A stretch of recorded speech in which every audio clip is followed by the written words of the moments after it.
Saudara, setiap tahunnya permintaan ekspor kopi Gayo terus meningkat ke sejumlah negara.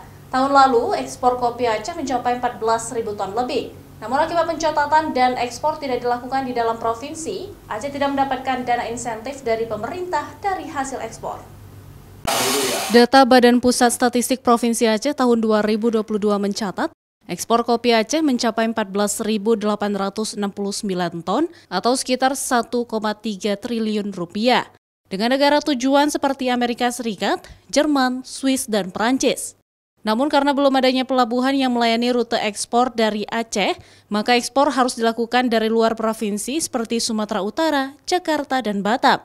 Hal ini menyebabkan Aceh tidak mendapatkan dana insentif daerah atau DID dari ekspor kopi. Kepala Kantor Wilayah Direktorat Jenderal Bea dan Cukai Aceh, Safu Adi, meminta pemerintah daerah untuk serius mengatasi permasalahan ini.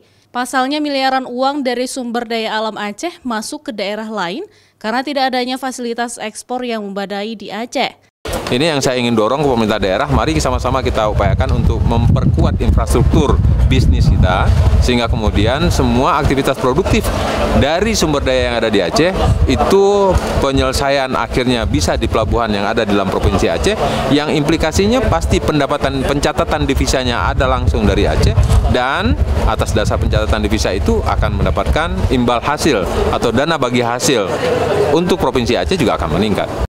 Direktorat Jenderal Bea dan Cukai Aceh mencatat permintaan ekspor kopi Aceh terus meningkat. Per Januari 2023, permintaan ekspor mencapai 60.000 ton dari Italia dan Turki. Potensi ini dinilai sangat menguntungkan bagi pemerintah Provinsi Aceh untuk menambah pemasukan daerah jika setiap kegiatan ekspor dilakukan langsung dari Aceh dan tercatat dengan baik. Syahril, Kompas TV, Aceh Tengah.